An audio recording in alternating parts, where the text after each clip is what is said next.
Hello YouTube, subscribers new and old, appreciate you watching. If you like this video, give it a thumbs up, consider subscribing, it really helps out. So we got the D19s out. All of these are family owned except for the LP here. Good friend of ours, Ted Bisker, owns that. I just overhauled it. Probably one of the only D19 LPs in the country that has new pistons in it. If anybody's interested, I do have another set and I can get more. So if you're making a puller, they'd up the compression in one of these pretty simply. Or if you're trying to rebuild a propane, I have parts and can get parts. First one here is Dad's D19 gas. It's the one that we farmed with. Did a lot of baling hay with this tractor. Dad did. Is what it really, what I remember it being its main job on the farm. Good old tractor. My brother used it to bale hay this year because the air conditioning was out in his 70-20, and he's in the process of putting a front end loader on it, so that ought to be a nice loader tractor. We got Ted's LP D19. Like I said, fresh overhaul on that. I got a video. I'll pop a link down below if anybody's interested in seeing that. 18.434s on this one. That one's got 16.9 34s. Both of these have got the snap coupler. Here we've got Dad's newest addition, which is a diesel, turbocharged diesel. And you guys that didn't know, this was the first tractor ever produced and offered as a farming row crop tractor that had a turbo on it. Allis Chalmers really rushed these tractors out, really, and the turbo on these 262 Buddhas was a little bit over the edge, to say the least. So you don't see very many of these either. These are both kind of rare birds, especially in our area. This one's got the 18.434s on it. I have a kit for this, and I have a company that I get custom bearings. So this is next on the chopping block to get freshened up. It does run. Just takes like a quarter of a can of ether, well, starting fluid, and then when you get it running, it doesn't matter how long you get it warmed up, it remains to be a mosquito fogger for you. So it's due for an overhaul. And really, the bottom end sounds good on it. It's just low on compression, so never know. Rings might just be stuck when I get in there. Don't know. Expect the worst and hope for the best. Either way, this is my brother's pulling 19. He's got set up for pulling, as you probably guessed, is the front bracket there. This is a gasser that he overhauled. This one as well. It's all freshened up. Basically a new engine there. Had to break it in last year, and once it got broke in, it started pulling a little different too. Two sets of racks back here. He's got her all lightened up. I think he gets it down to 5,500 pound class when it's dry. He could get it lighter too. He's got the put a plate back there, and he's still got them, but he uses that as part of his weight bracket. Kind of neat design there. He's got 18.434s on this. He tried 38s, and it just wouldn't hook, especially in the later classes, and put the 34s on, and a little bit smaller footprint, get into the track better. Sometimes bigger isn't always better. But don't tell anybody I said that.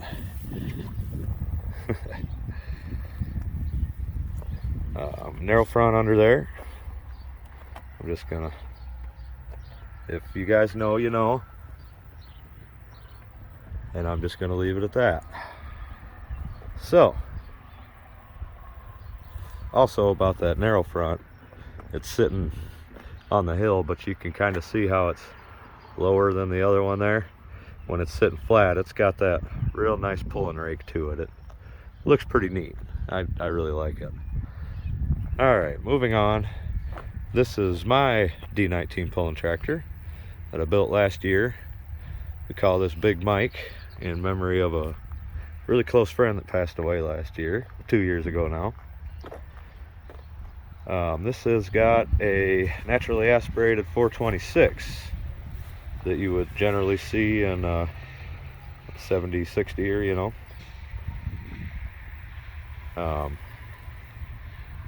I completely built this.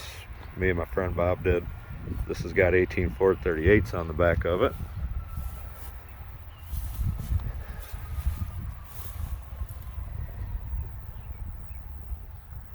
Gauges in. I changed the hours to read my buddy's date of birth. Kind of happy about that. Seat on there. This one is lightened up. We can get her down to right. It's about 57, 5800, depending on what scale you get on. And that's with the big 426 in it. But as you can see, I've got all the lift arms taken off and everything. I could have made that lighter, the cradle, but at the same point I wanted it to be strong. I didn't want it to break at all, and I needed to make one because the original, there was no way to get in there to be 18 back from center. Wheelie bars built on there, and 2 sets of weights. Well, 2 racks of weights I can put on it. All the radiate hubs.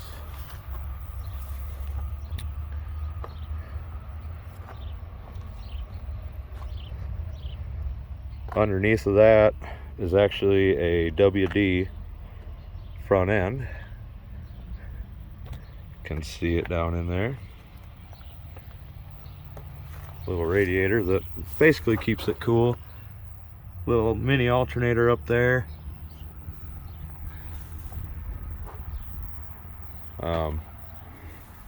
Yeah, all in all, I'm pretty proud of this tractor.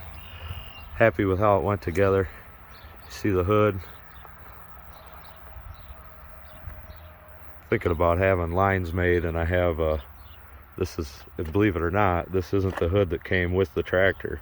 How similar it is. The only way you can tell is that sticker, how much different it is. But I have the original hood, and it's straight as an arrow. But I'm going to get some lines made for it and put that original hood on it. And then once this thing gets painted, it'll be a pretty straight tractor, I think. So, moving on. Believe it or not, I think this one's probably my favorite. This one we call Frankie. This has got a 433 turbocharged intercooled diesel. This one came out of an F3 combine, but it's like you would see in a 6080, same thing. This one, start here with the pump I had to put on it because it was out of a combine, so I had to put the front cover and everything on there and make it accept the pump. But then what I did was went and got parts. These were robbed off of a 190 front end up at one of the junkyards that I go to, along with the cylinder down there, and I had to build a cradle or whatever you want to call it for that.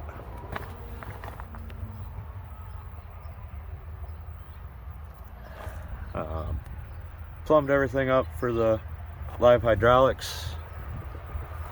That's a spool off of a 190. I don't know why that one of the kids was up here messing with it is why. I don't have to ask why.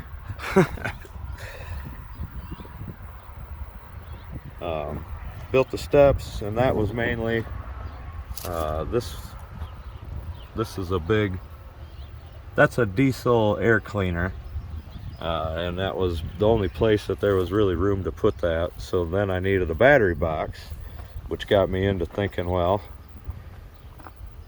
maybe I could build it down here. And then it got me thinking, well, why don't you just build a new platform and put the battery box in there? And that worked out good. Right here's, I get in there, obviously, and that just swings down. So then, of course, we put live hydraulics on it. We had to put the 3-point on the rear end of it, right?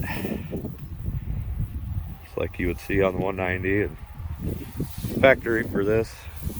These here, the way that I had to do it, they're up and down instead of side by side. So anytime somebody like my brother uses it, I got to remind them they're up and down. And here he left these off when we were, oh well. Nope, I did that. Hey, that was my fault. Well, I get to yell at myself about that for once. I'm usually pretty diligent. This one's got 18 434s on it. They're actually DMI lock rails that I got from a good friend of mine, and just cut the tube out of it so that we could put them on here, which was a good option. Got them for a good price, and for what I use this tractor for, it's plenty of traction.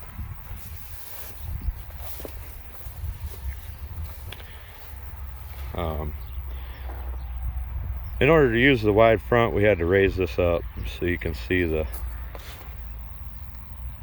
wanted this to be wide front because I was using it in the field.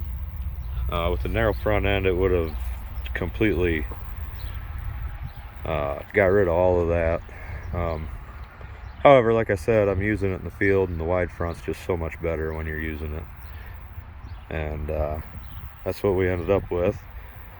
I don't know, doesn't look too bad, doesn't look that great, but he's called Frankie for a reason.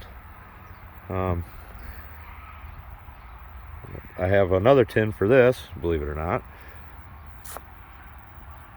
At some point, the 6080 turbo, this bend slants in. So I need the 6080 turbo and some plumbing, and I'll be able to tuck that in. And if you see where it's at, that'll end up coming out that top hole about perfect. And then this tractor doesn't need an intercooler, but I'm gonna leave that on there because it looks neat. I just got to do something to kind of finish this and make it look decent. But I like the intercooler sticking out of there. It just kind of stands out to me. As I don't know why, especially from that angle if it was all painted up. But this tractor will probably never get painted. Who am I kidding? So yeah, that's the D19 party here. Blabbed a lot about these, but they're heavily modified, as you can tell. So is this one's.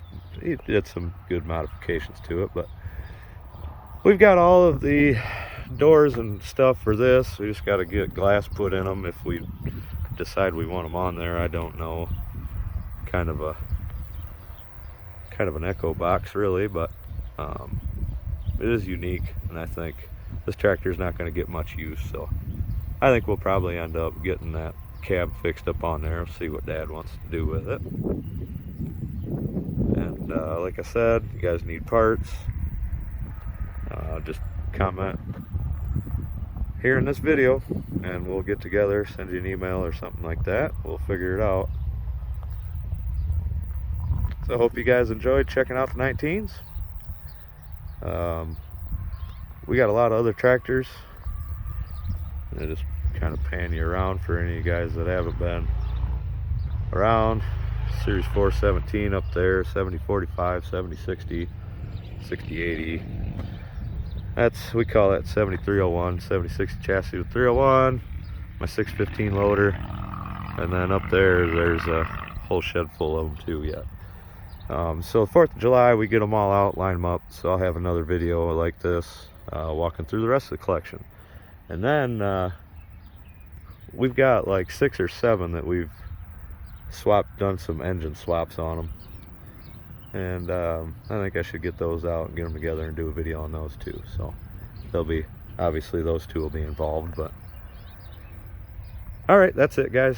I appreciate everybody for watching. Like I said, if you like this one, give it a thumbs up, consider subscribing, and we'll hope to catch you on the next one.